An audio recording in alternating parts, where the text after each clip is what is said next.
And we're live. This is the check-in for Monday, February 28th, the last day of February, the last day of a lot of restrictions in Montreal and Quebec. So here we are. This is a check-in. We get to check in with our friends. Let's make sure everybody's feeling good. If you want to check in with us, just say hi in the comments. And let's get to meet everybody right now. And I just need to unclick that. There we are. All right. Hey. Just trying to remember how this thing works. Here we all are again. Hey. Welcome. We have Mike Gamache, Claudio Capri, AJ Young, and myself, Paul Ash. Hey. Hey. How you doing? How's everyone? Good. I'm good. I'm good. How's everybody else? Pretty good. Pretty good. Pretty good. Yeah. All right. Okay. Wow. Claudio is actually the first person here, and he sounds the least awake of all of us. Oh well.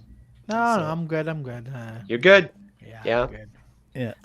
Is that next week? I have to go and redo my Medicare card and my driver's license. So I'm not looking forward to going to the SAC. That's gonna be a pain in the ass. Yeah. Well.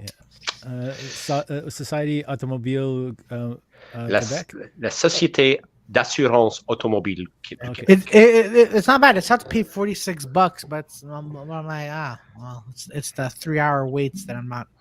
Whatever has to be done, I'll do it next Monday. Too bad. Should actually try to get it done today while everyone's still wearing masks in there. Yeah. And also, and also, you might want to try and get it done today because this is the first week of the school breaks, and it probably won't be as crowded as normally is. Yeah, I have something. I have to go do something at 3. So I'm like, so today wasn't a day, and I was getting ready for tonight to nerd out. So I'm like, crap, I have to go.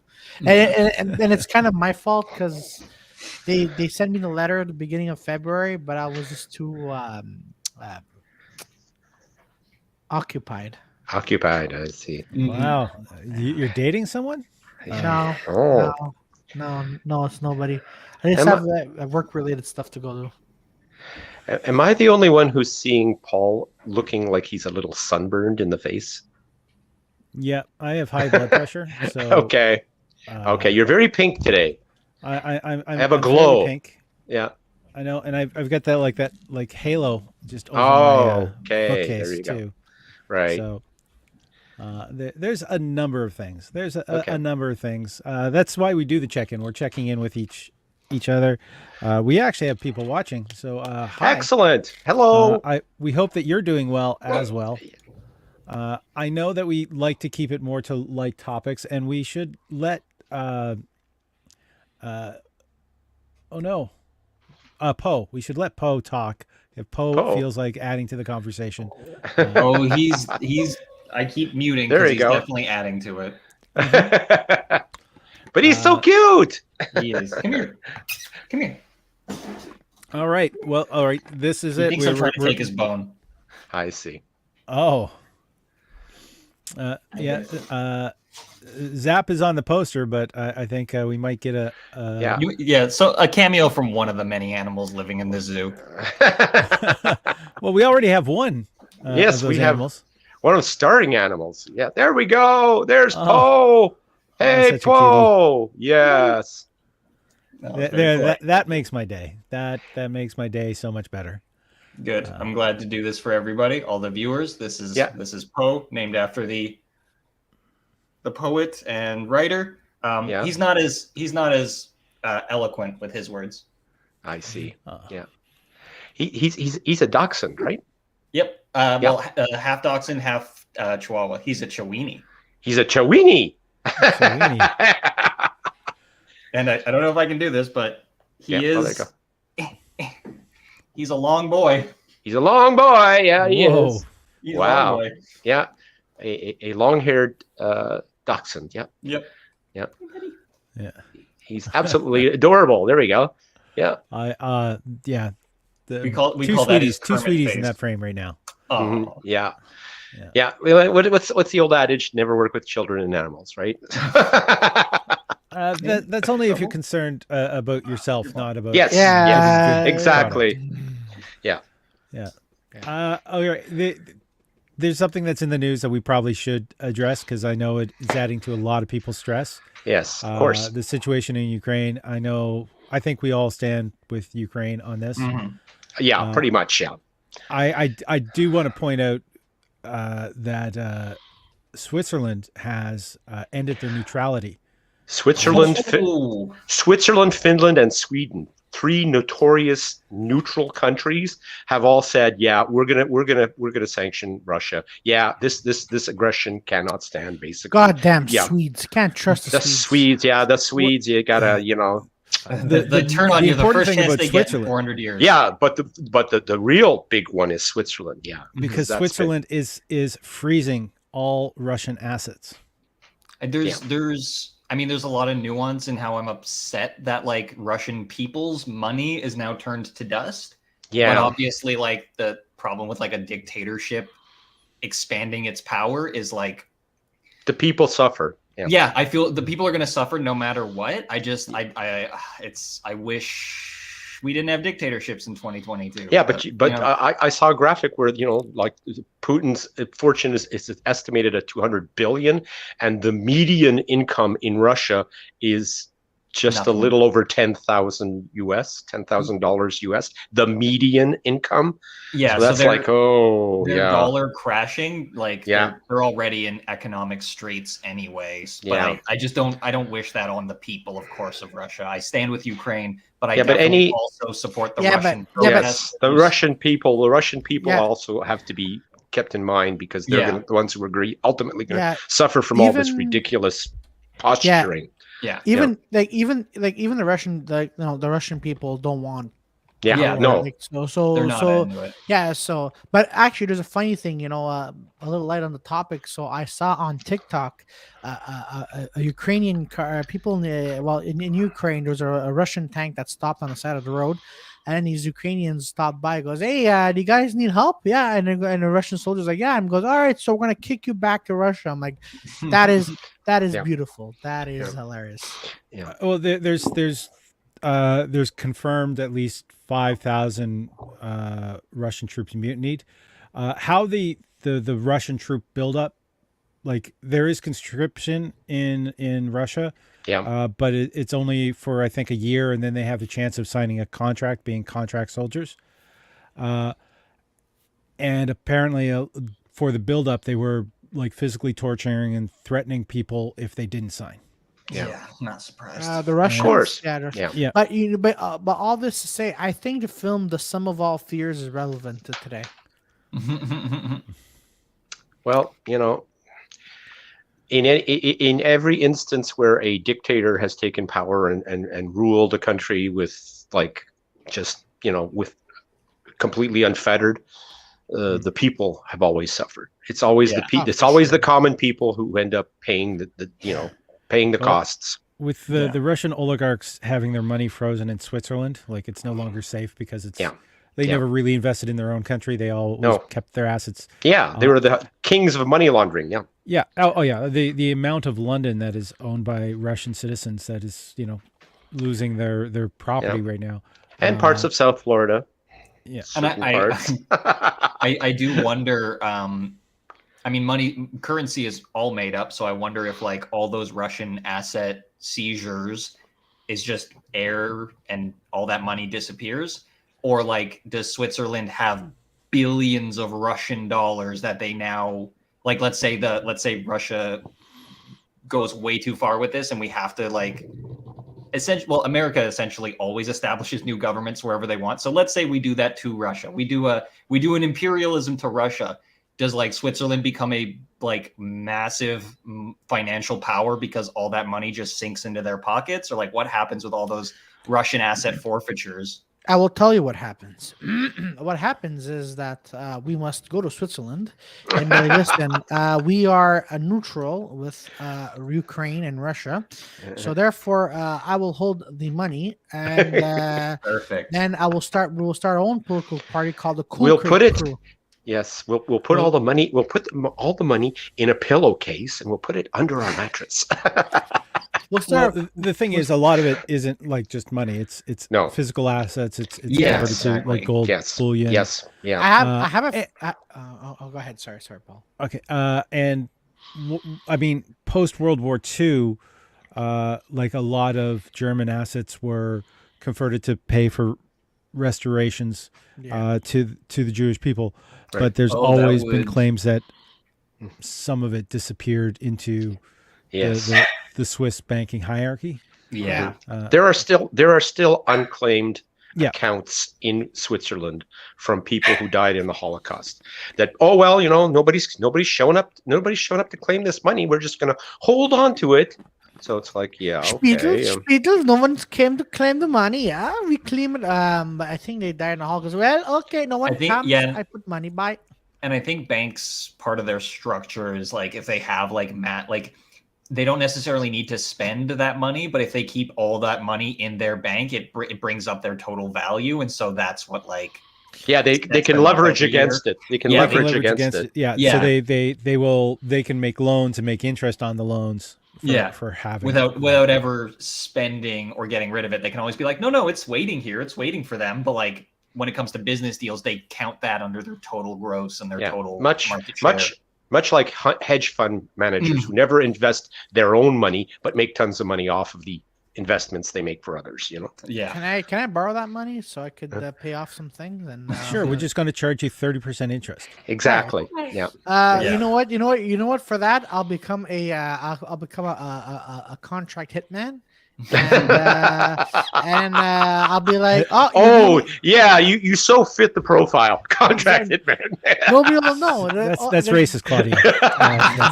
They'll be like, this is the target, and I'm like, all right, I'll go there. All right, all my expenses are paid for. Thank you. I have a book recommendation just based off of this conversation. Which is a sci-fi author by the name of Neil Stephenson wrote a book about. Like this was before Bitcoin. He wrote a book about the forming of an online bank. Oh, yeah. And it was, it's called Cryptonomicon. And it is great because unlike Bitcoin, Cryptonomicon, to form this online bank, so they wouldn't be beholden to any government, they needed to acquire a gold base. So they were going off the gold standard, which is something that the U.S. funds have gone away from, which they're trying to. It's not quite that. They haven't completely divested from gold. They still have huge reserves. Yes, they still have huge reserves, but the U.S. dollar is no longer based off the gold standard. No, that's true. And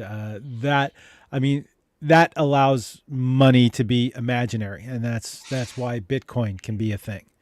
Yeah. So there's no longer a finite amount of wealth, right? Like having it not on the gold standard sort of increases inflation. Right. But there is Cryptonomicon by Neil Stephenson. He's the guy that wrote Snow Crash. Right. I knew I recognized the name. I was like, what else did he write? Yeah, he was I've read some of his nonfiction stuff too. He used to be a contributing editor to Wired magazine. He's really smart, and he's smart enough to know that he needs to talk to experts. Right. So there is one of his more recent books, Seven Eves, was just before the pandemic. It was optioned, and Ron Howard was attached to making it, but it's basically it's almost two novels, but it's in one volume, and it's about the Earth encountering a extinction level event, right? And the fight to kind of survive, and then survive and repopulate the Earth. Yeah. What happens like 1,000 years later? What the situation is? Mm-hmm. So, isn't that being developed into a mini series or something? Well, I didn't check before this, but but I know Ron Howard was attached to the project just before the pandemic hit. Mm-hmm. So I think it would be hard to do as a movie because there's it is literally, there's two big story arcs that are linked by the commonality of the fact that the Earth is about to be destroyed. Unless they ruin it and just make it into one movie. Yeah. I mean, a miniseries, I could see it because it does come to a complete full circle. Right. Okay. But yeah, it's Man. Sounds interesting. yeah. I almost feel like Moonfall was a race to beat them to the premise. Oh my god, yeah, Moonfall. You know what? I was disappointed with that film. I was on standby film sets, and that was the day where they announced the curfew, and I was scared because I got home at 10:05, and I was scared when it was 10 o'clock and I got off the metro. I'm like for sure I'm gonna get it, but then the buses were not coming, so I'm like, and then luckily I live like 25 minutes. Wow, yeah, about 25 minutes away from the metro station, so I walked. And I'm like, for sure, I'm gonna get a ticket. Plot twist: I didn't get a ticket, but I spent 10 hours with 5 COVID tests, every an hour and a half, followed by naps. And then I was on that film set, and then I was pissed off because that was the only film I did not show. It was supposed to come in theaters February, but then in Canada is not shown, but shown everywhere else but Canada. Okay. I worked on Moonfall as well, and anytime that we were being released late, they gave us a paper to show the cops to show that we were working. I know that. Because I also had my other works paper, so I had 2 papers. So I'm like, all right, so here goes nothing. But I haven't seen. I've been completely out of touch with movies. But when I saw that Chris Sandiford had a speaking line in the trailer of Moonfall, I was like, "That's my guy!" Yeah, he's got a speaking line and in the trailer. Yeah, that's money. You know, you're going places when you see yourself in any part of the movie, whether it's a trailer or you're just present. Yeah, well, I've seen him pop up in commercials. I've seen him around, but seeing him have a speaking line in a trailer for like a massive blockbuster, like who's the director? It literally just slipped my mind. Roland Emmerich. Like his movies are total hot garbage, but they're spectacle. Oh, yeah. They're so much fun, as bad as they are. Yeah. And seeing that Chris Sandiford got to be in one of those movies, got a speaking role in the trailer at least. I was so happy for him immediately. I was like, I don't even care about this movie. I love seeing any of our community excelling at what they do. Right. Chris has a lot of stuff coming out. I mean, he was in the What We Do in the Shadows show series. Right? Yeah. So, like I'm so happy for the dude. And he had a speaking role on Ghosts as well. Yeah. Lise Gamache, hi. Hey, hi, sis. Thanks for checking in with us. So yeah, Chris Sandiford, check him out on Instagram. He's Chris. So OH Chris, all one word. I might have mentioned this on this podcast at some point. Maybe we've talked about him before, but I know that I've said it out loud that I was doing the nerdy show, Troy Stark's nerdy show, where he's just they pick a theme and you got to write jokes around whatever nerd content. And we did an X-Men show, and like Joshua Clark performed and talked about Storm the whole time. I went up and talked about my issues with like Cyclops. A lot of fun. Chris Sandiford comes in right as the show starts, or as his set starts. He's just like, I have nothing to say about X-Men. Have you guys thought about Cars 3 recently, or Cars 2? And he just rants about the Cars movie for 5 to 6 minutes. It was one of the funniest sets I've ever seen, especially because contextually, he just threw out the show. He's like, I don't X-Men, whatever, they're fine. Cars. Yeah. Like so the costumes he's worn for Battlecom, he's dressed. I mean, Geordie LaForge, but he's also dressed as Jules from Pulp Fiction. He's done so much stuff. He actually he tweeted how he sort of he believes he screwed up with Roland Emmerich. Because he went to LA for the release, the premiere. Yeah. And so at the after party afterwards, he goes to Roland. He says, when are we going to get the karaoke started? The karaoke, let's have a lot of fun, because Chris is a big karaoke fan. Right. And Roland Emmerich's face dropped. He says, I hate karaoke. Yeah. and that was his last things that he said to Chris. Wow. Oh my God. But I mean, You might as well have just taken a dump on his shoes. He's in another series coming out too. That was shot in Australia. Mm-hmm. So I can't wait to see what that's going to be. Yeah. It was filming the same time as I think Shang-Chi and Thor: Love and Thunder. So like when he was saying I'm working on a project in Australia, I was going, are you in Thor? Are you? I'll say this: if I'm like, I mean, Chris and I, like, we know each other. We're pretty good friends. I wouldn't say we're like besties or anything, but like to be 1 degree of separation from like a guy who's cashing them Marvel checks, I would love that for Chris. It'd be nice. I'd be like, oh, cool. I know a guy in a Marvel movie, but knowing like a friend of mine is cashing Disney checks, I'm all about it. Cash them checks. Yes. Yes. Claudio, you were in a Disney. You were like an extra in a Disney Plus thing, weren't you? I saw you post a picture of it. Yeah. When I saw that, my brain went, "Cash them Disney checks." I know they're not Marvel checks, but here's Disney the thing, checks, baby. But here's the thing: at the time, that film was not a Disney film. It was that's what I figured. Yeah, it was another company. I forgot which company. And the it was. Streaming service picked it up. Yeah, afterwards. exactly. So I'm like, and then when I found out, like, funny story about that is, because a friend of mine who was scrolling through Disney Plus, and in one of the pictures for that film, you see 2 main characters, and you see me in the background.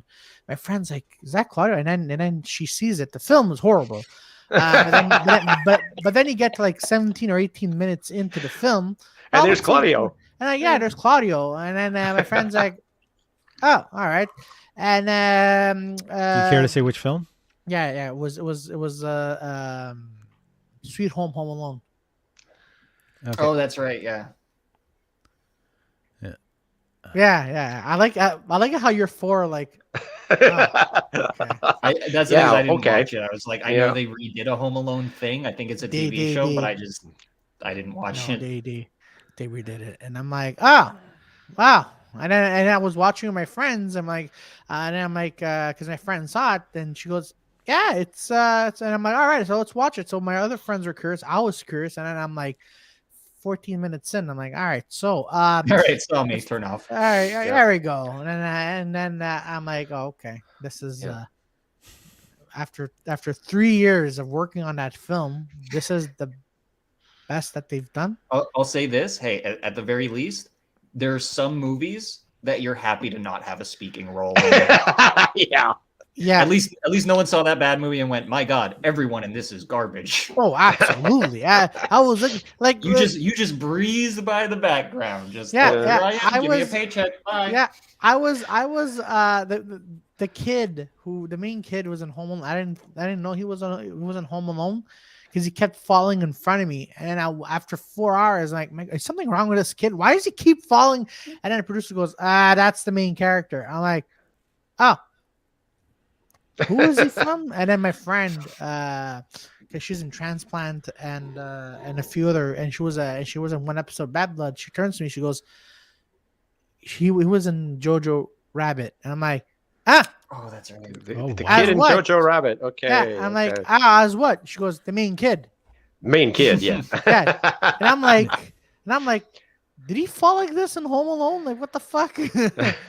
And he didn't fall like that in Jojo Rabbit, although he didn't fall. And I'm like, falls, but and then, I have to admit that yesterday was a rough day for me because it was like 12 3/4 hours, so good paycheck, 11 3/4 hours on a union set, which I have signed an NDA, so I can't say much about, but it was almost all outside. Well, it was all outside. All the filming was outside. Windy and cold. Yes. And I thankfully I had the forethought to wear like long underwear because for wardrobe they chose to put me in a fall jacket. That is fantastic. Yeah. So that was a cold day. I earned the money. And I think I lost weight because just the burning from the calories. Yes, even with the good food that was there. Yeah. It looks interesting. I'll talk about it when it comes out and the NDA is no longer in effect. Right. But I did that. I had to be on set for 5 a.m. Wow. So yeah, it must have been really cold at 5 a.m. I have difficulty going to sleep at night. AJ does as well, probably similar reasons. And last time I looked at my my clock, it was like 1:30. My alarm went off at 3:30. And do you I have this issue when I stay up or I don't get enough sleep. I don't know if you've noticed this, but like 100% shittier at handling the cold. Just when I haven't slept, if I have to go outside, it's instantly too cold and it never gets better. Yeah. And it feels like it hits right to your bone. Oh yeah. If on no sleep, the cold it's misery. That's because your metabolism isn't charged up with rest. Oh yeah. Your oxygenation levels are low.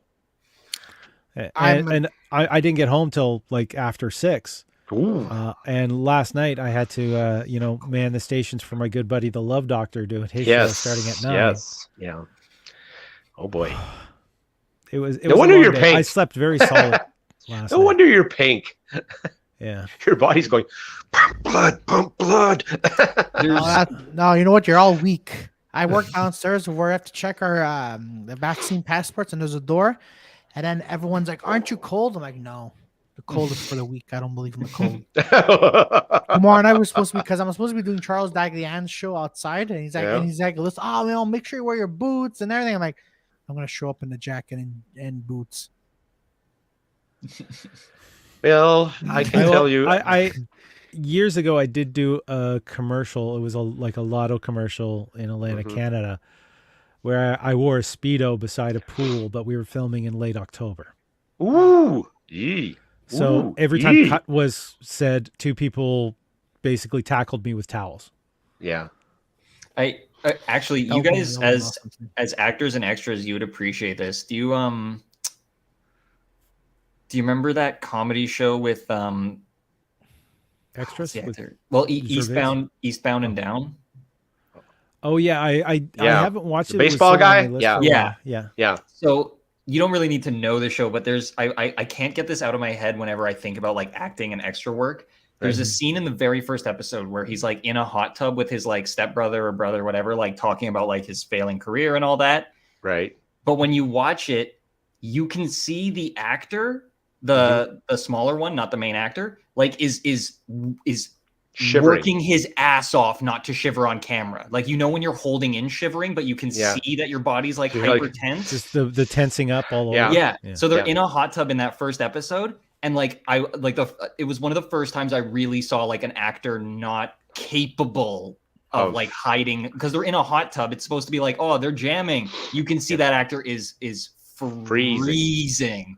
And I'm just like sitting there like, it's one of the reasons I don't like. I've seen movies or TV shows I'd love to be a part of, but acting, oh my god, just standing around for 10 to 12 hours for like, that's the best hurry up thing. And wait. I can't. That's the best beauty. The beauty part of being an extra is you get to stand around.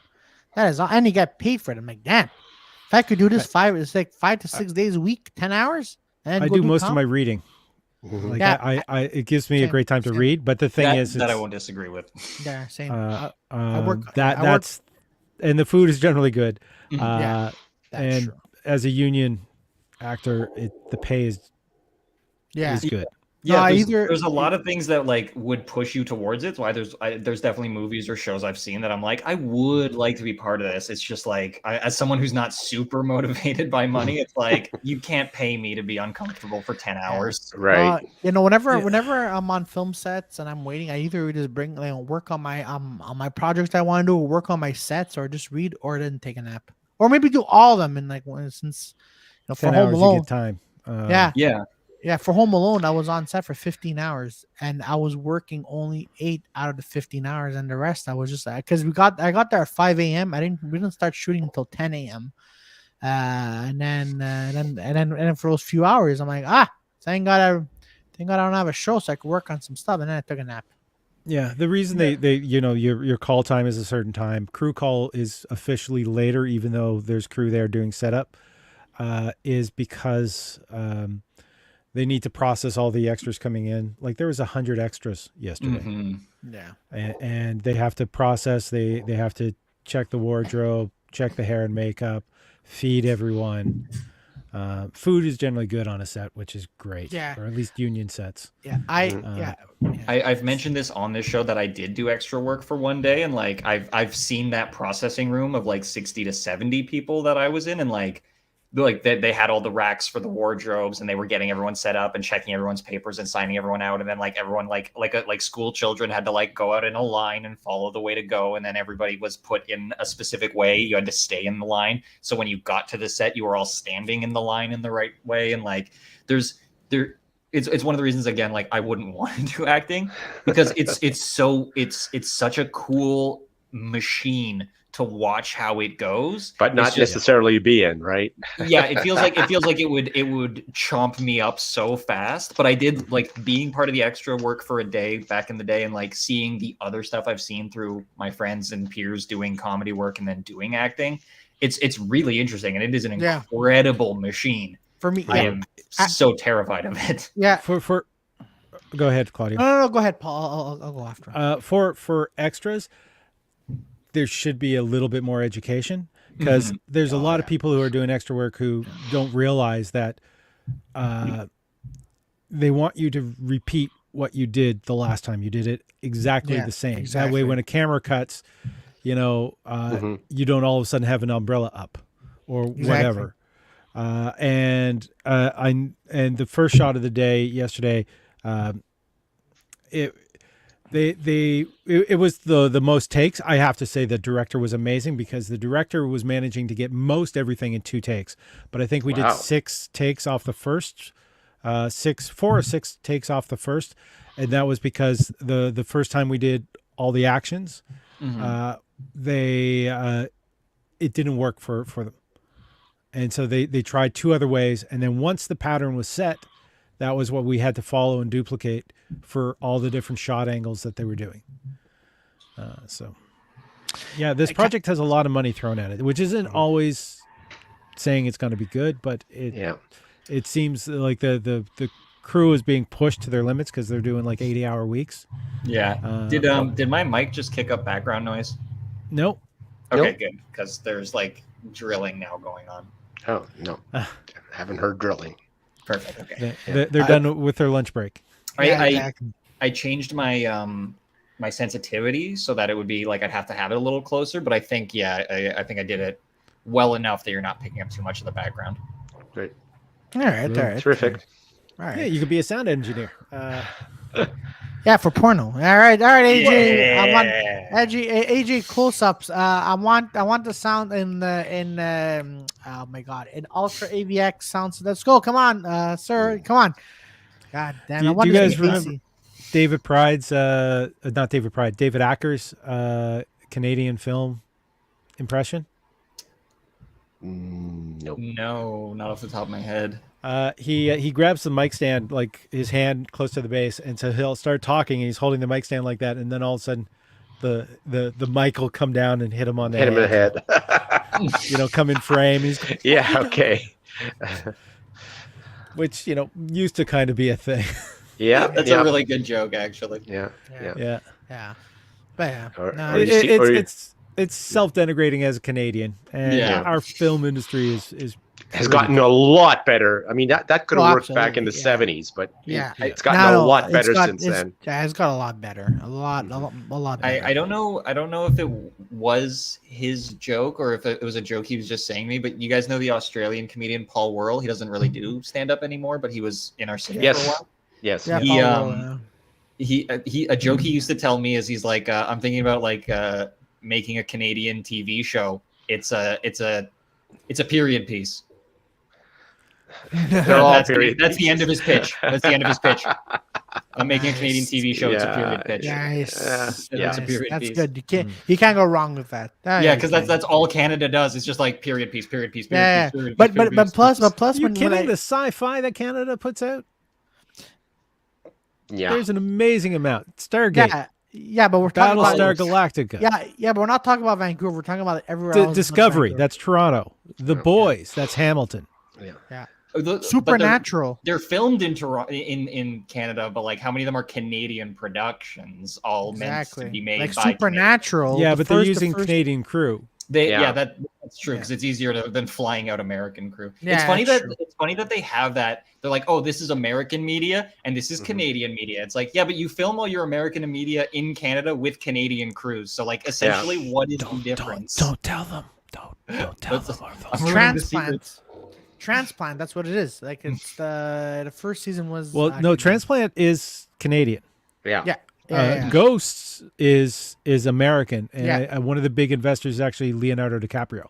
Yeah, which is that's probably helping the reason it's doing so well. I have a friend of mine who's on Ghost, and he's a recurring guest, and he met DiCaprio. It was, I'm like, okay, so how is he?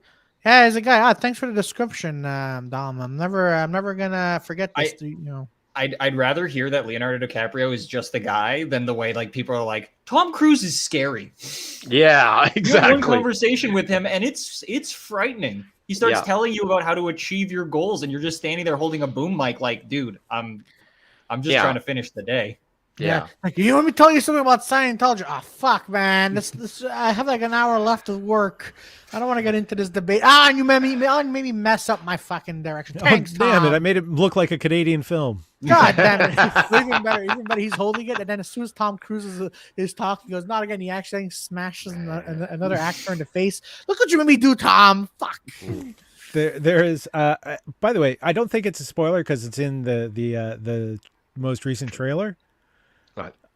Tom Cruise as Iron Man in Multiverse of Madness. I mentioned this last time. Yeah. He's playing what's the Iron Man's name in that universe? AJ, you were saying he's Robert Downey Jr.'s character. No, Stark. but there's a name. The Superior Iron Man. Yes, yeah. Tom Cruise is playing Superior Iron Man. The iPod Iron Man.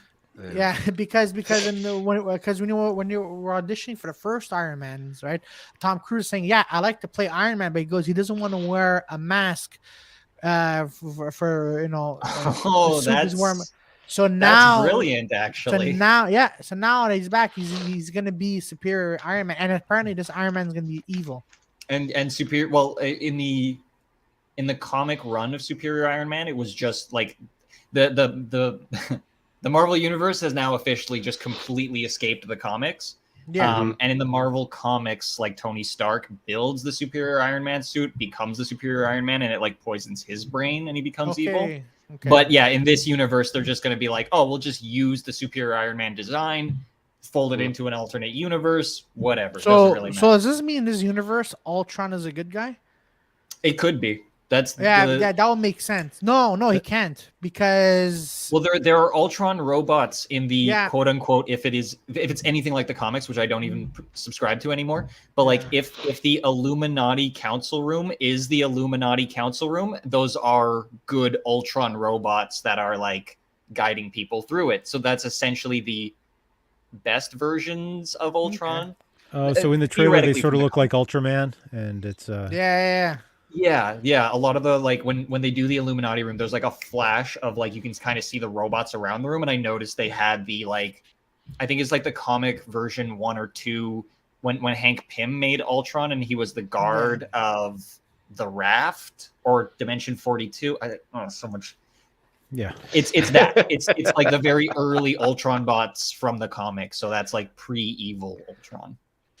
All right, I'm just curious who's going to be in the Illuminati chairs. Well, so in the comic it would be Black Panther, Doctor Strange, Reed Richards, Charles Xavier, Reed Richards, and Black Panther, and Black Bolt. Black Bolt, you're right. But yes. I wonder in the movie who's going to be. Yeah, the movie, who knows? And we've seen Marvel do this, and I've seen people suggesting this, that like Marvel has all the money in the world. They can pay Patrick Stewart to say a line in a studio and then not use him in the movie. They can trick us with anything they want. I see what you're doing. Remember when Thor had 2 eyes in the trailer? Yeah, or the Hulk was in the defense of Wakanda. Yep. And it ends up being the Hulkbuster suit. Yeah, they do not care about completely lying, which I can appreciate, man. Like, because trailers give away too much of the movie anyway. Oh, so absolutely, they do. When people are like, "Oh my god, they hid stuff from us," I'm like, "Yeah, good." Yeah, no, that's like no for me, like the Batman trailers good enough. I don't want to see more. I want to go in there and see 3 hours of Batman. Stop giving away the storyline. God damn it. I do want to point out though that Patrick Stewart's denying it was him. Yeah, but Andrew Garfield also denied that he was in the new exactly. Spider-Man. So that's why I'm saying it might be slightly larger. So now, that's the thing is I'm just saying that Marvel they can pay Patrick Stewart whatever they want to do, whatever they need him to do, but it also could be like Marvel has such a long running universe now that they can fake lie to us in trailers and like still dupe us there. Yeah. Even though trailer breakdowns are massive of their work, they literally try to trip those people up. When was it Infinity War or Age of Ultron, where like the Russo brothers were like, we can't let this end up on honest trailers. We have to make our storyline make sense, or honest trailers are going to get us. So like they think about these online content creators, and they think about the general audience with WandaVision making stories, and they purposely weave stuff in and out of the trailers to confuse. And I appreciate that. I mean, if you're going to have a universe go on this long, hell yeah, just start messing with people. Who cares? Oh yeah, absolutely. There was if people like the geek stuff, we've got BattleCom is happening tonight, and one of the topics is going to be what's the greatest. I'll give the battlefields. What's the greatest natural disaster film? No, that's what's the coolest terrestrial vehicle in sci-fi or fantasy? And which Saturday morning cartoon character would you like to live next to? So and the cast we have for tonight, it's like Monica Hamburg. Oh yes, Monica. I love Monica. Yeah. Jim Mandrino. Jim Mandrino's the guy that wrote the Complete Idiot's Guide to Writing Comedy. Nice. So wrote for Saturday Night Live, wrote for Colin Quinn, has written sitcoms, and he's was a stand-up comic at age 17. So he's about my age now. So that's the guy. And Barry Carter. Yay, Barry. So, nice. And rounding it out is Scotty Mars from Halifax. Yeah, I've seen Scotty Mars perform before. Yeah. Scotty can be a little brutal. Yeah. Like he knows his stuff, and he can tear apart people pretty easy. So it's always a fun show. It's a comedy battle, right? Mm-hmm. Yeah, exactly. Yeah. You're there to have fun. I think the audience decides who's most entertaining. That's I should be set to going on Facebook. Erica sent me the invite, and I was like, I'll make sure to get a notification for that. Cool. Or watch it on YouTube if you want to avoid Facebook. That's what I do. No, what I do is I have it on both Facebook and YouTube. So I mute YouTube and then I just watch it on Facebook. So then you get 2 extra viewers. Nice. Thanks for admitting that, Claudio. No problem. No problem. Come back and take problem away from me. Yeah, Facebook is gonna fuck up. No problem. No problem. And I always like likes. If anyone out there is watching and want to have a like, that's definitely. Give us likes because So is anyone working on any projects besides comedy? I mean, I've got something down the pipe, but it's an undertaking. Yeah, same. The end of capitalism in North America. Yes, that's pretty much what he wants to do. Yes, he's bent on world domination, but no, he'll start with North America. I decided because I'm having a lot of fun getting into radical politics. I'm going to make I want to make leftist content on YouTube because I love it, and I think it's a really fun political. I thought you were going for Twitch. Well, no, Twitch is something I want to do, and I'm actually getting a PC this week, so I should be able to start the Twitch. But in conjuncture with making a Twitch live stream, just talking about leftism itself, I want to do YouTube essays on things that I think about in the system. One of the big things I want to do is because we just had our trucker protest, and now Ukraine is actually in a real issue. Yeah, a lot of truckers are offended by it being called a trucker protest because the freedom convoy, the freedom DUM, yes, the right unethical people. So basically, this week I've been rereading 1984, because I think there's a lot of things in 1984 that a lot of people are like, we're living in 1984, and I'm flat out like, actually no, there's a line of succession to how 1984 works, that the people who complain about 1984 the most, they're arguing, in their political opinions mostly argue for 1984. So I'm going to do a basic dissertation about how you've misread 1984, or you haven't read it at all, and you hear the word oppression and you think that's what 1984 is about.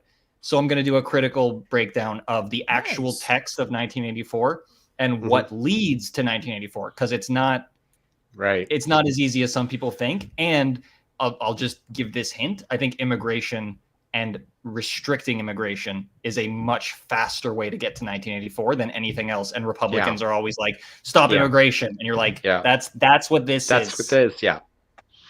So I want to do a dissertation. I have to say, one of my favorite jokes to have heard, like in the top 10, I have a hard time picking like a top, is an Arj Barker joke. Which he says, I just read George Orwell's 1984. Man, things were different back then. Yeah, like it's a historical tome. That's so good.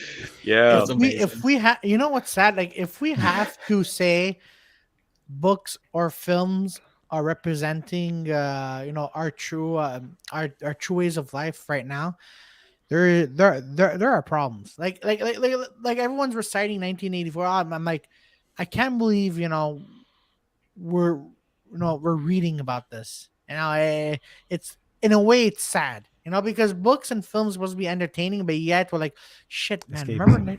Yes, exactly. It's supposed to be our escape, but yet if you're saying, oh shit, this reminds you, like, from what's happening right now is reminding me from this book or film, it's kind of it ruins scary. the escapism. Yeah, exactly. Even though 1984 isn't necessarily escapist so much as it is doomer as hell, but essentially it is an escape. It's dystopian escapism. Yeah, exactly.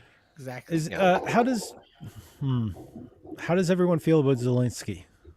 I'm a big fan from what I've been able to find. I've seen some people be like, he's an actor, and he still has that job as an actor as the president of Ukraine. And I'm like, relax. Yeah, no.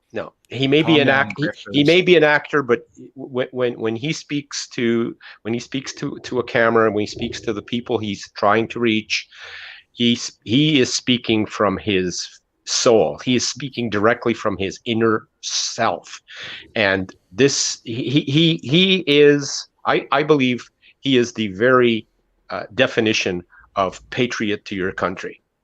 I've seen a lot of actors that are very good at what they do, and I have immense respect for the ability to like bring out emotions in other people and in of yourself.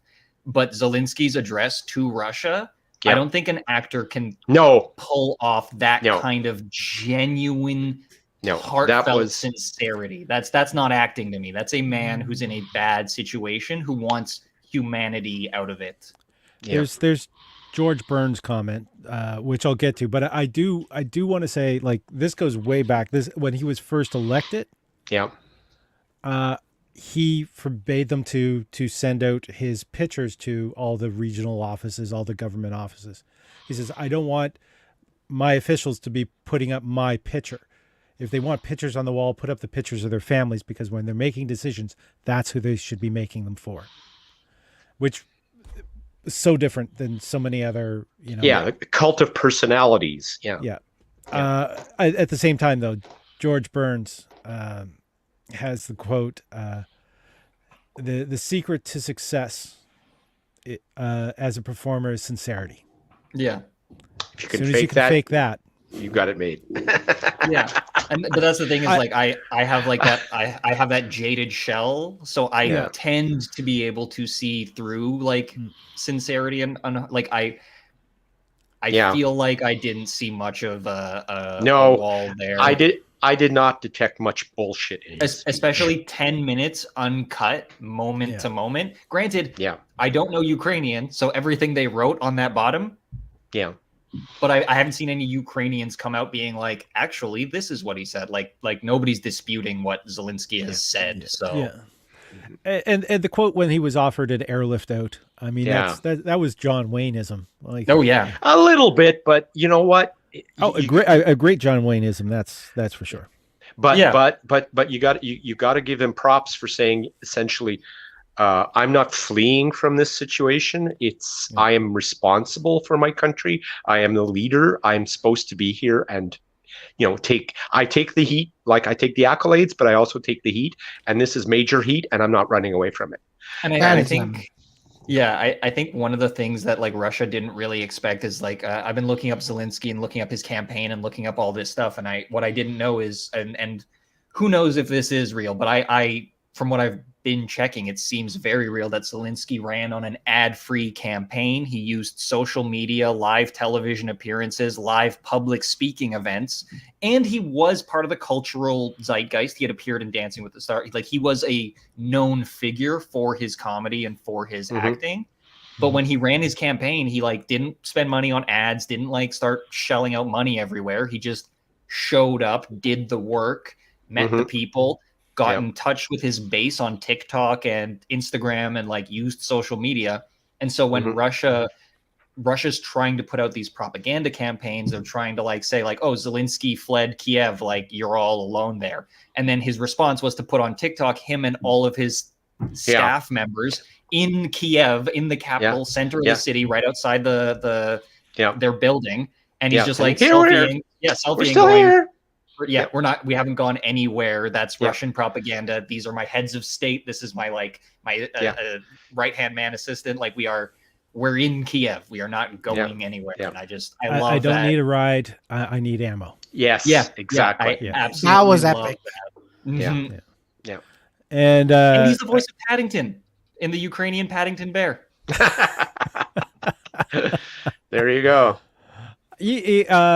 I also this is how big of an event it was. The UN has agreed to allow Germany to sell weapons. Yeah. Wow. Yeah. I mean, not just all these neutral countries saying they're not Germany. Neutral. Yeah. But they're straight up like, no, Germany, go ahead and sell guns again. Yeah, exactly. Yeah, exactly. You know what this means, huh? This means that Russia will have to step up. And Russia I've lost count of how many Russian citizens have been arrested in the protests. There's quite a few. A lot. You see. By the way, you want to know what's really funny? Just before we go, so there's like people comparing. The convoy protesters. Where are they now? Where are they now? Why can't they leave from Ottawa and go to Russia to stop this potential third world war? And then you see the clips of just like people standing outside Parliament making noise, but then after you see Russia, like the violence of people getting arrested, I don't want to say shot because I don't know if they got shot. So, but they're certainly being attacked. Yes. I'm like, there's reports of. Yes. Your freedom of speech does not exist in Russia. That freedom convoy fell apart as soon as police showed up. Imagine they tried it in Russia. Yeah, and then I commented on this. I'm like, look, the freedom convoy people, they like most of them are running away, but in Russia, if there's a freedom convoy in Russia, it's for a good reason.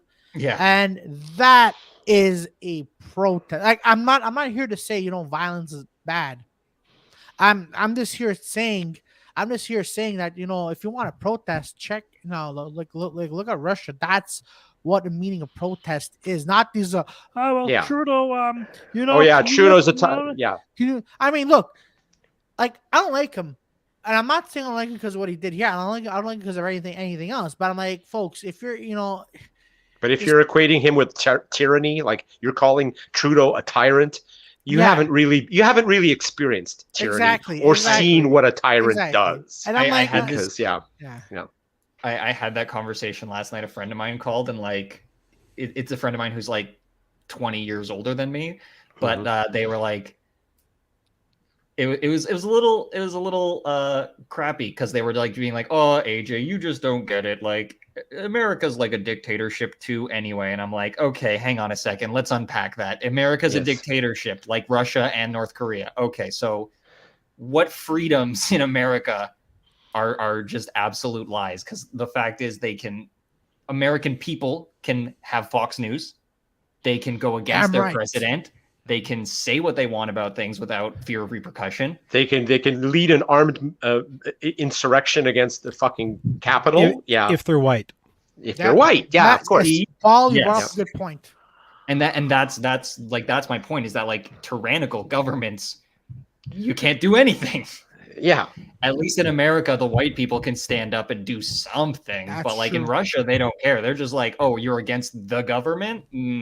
Go away. Yeah, no. In Red Square, the riot police were there before the protesters showed up. Yeah. Okay, everyone return home, yeah? Oh, shit. And shit's about to get real. When the riot police show up before protesters here, it's like, shit's getting real when you're buying earmuffs. Which is why the January 6th thing was so embarrassing, is that like the police were like, we were so outnumbered and we were so messed up and we couldn't do anything about it. And you're just like, I don't know, like 6 months ago, you were pretty good at stomping 1,000 protesters anytime you needed to. That's weird. Yeah, exactly. And now it's like, oh, well, like, especially, like auto police, like, oh, we don't know what to do. I'm like, National Guard commanders being, saying that they were told not to send people. Yeah, that's the other thing. It doesn't help when your president is actively for the insurrection. That's actively racist. Yeah, weird. No, but not like, I like to know, like, where are these convoy protesters now? That's they all went home. Pat King's still in jail. No. Pat King is because Pat King came out with a TikTok, goes, this was not I don't know if it was in the back of a police car, but still, it goes, this is the beginning. Next time we're gonna see bullets flying. I'm like, God damn! All right, I want to see this live. Oh my God!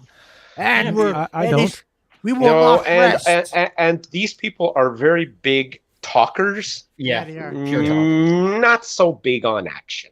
One of my favorite of the end of the convoys was that video. The one of the organizers, I don't know if it's one of the openly racist ones, but the organizer who's walking away with his phone, the camera's behind him, he's walking away and he's like, hold the line, guys. Hold the line, guys. Yeah, I'm leaving, but hold the line. Yeah. Definitively not holding the line. No, it's amazing. Hey guys, why don't you hold on? I don't know. The best, like, before we go, the best, like someone's walking with their phone, and this is why I hate these type of protests. It's like I'm walking, I see 2 police guards walking towards me. I don't know about you, but if I'm part of a protest and I see 2 police guards, hey guys, can I go get some coffee? And then the police officers are like, are you from here? The person goes, no, I'm here with the I'm like, you fucking idiot. What? What? Why? And then the cops said, and then on social media, like, oh, these cops are assholes, and that. And then because the video is like, hey, I'm going for coffee and you guys can't stop me. I'm like, what? What? You're just antagonizing the police. Why are you antagonizing them, you fucking idiot? It's like me. It's like these people. These people are not the brightest. They're not the brightest people. Yeah, it's like we're walking downtown and we're like, hey guys, we're walking here.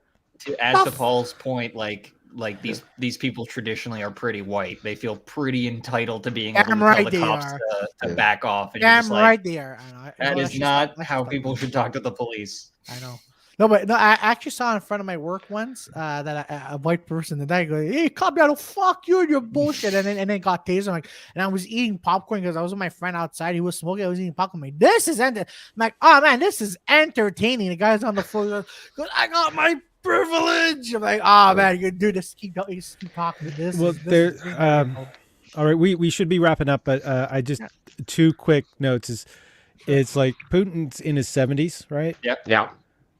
So this is kind of his last chance to make a mark or solidify. Yeah. And it has not gone the way he has planned. No, at all. He was expecting it to be over in 2 days. And it's and with the oligarchs having their assets frozen. Oh, they're off his back. They don't want and it was around the same time that happened is when Fox News and the Republicans stopped saying. Yeah, that's sort of when like, they couldn't cash the checks anymore. Yeah, maybe it's not so good backing this dead horse. Yeah, and oh yeah, and there is a video though of one of the freedom convoyers in his girlfriend's car. She's filming it, and the cops recognize him as somebody that there's a warrant for, and they say, roll down the window, unlock the door, get out of the either roll down the window or unlock the door and get out of the car. And he says, no, I don't consent. And this is the cops say, okay, if you don't do this, we're going to break the window. He says, I do not consent. So they smash the window, they reach in and they grab him, and he's all this time he's chanting, I don't consent, I do not consent, I do not consent. It's dude, there's a warrant out for you. Yeah, you're being arrested. You don't consent to be arrested. You're arrested, idiot. Yeah, you just basically get your girlfriend's car side window smashed. Yeah. Can you just imagine the divorce they're gonna have? She seems to be backing him. Oh well. Yeah, dealing with the police is already contentious enough, even as a white person. But when you have a warrant for you and you're trying to exercise those like freedoms, it's like no. The warrant that's your freedoms. That is the most. This paper says I don't consent to this law. This paper says you have no rights. Before we go, I just want to say now, like the Ottawa mayor is like, to restore the economy of what was happening, he should sell the trucks that are impounded, the seized, right? The ones that were impounded. Yeah. So then everyone's like, obviously they're like, just horrible. And then I'm like, if it was up to me, I would go there, go a live video, and just burn them and be like, see, this is what you get. And then obviously you've learned too much from watching Dark Knight. Yes.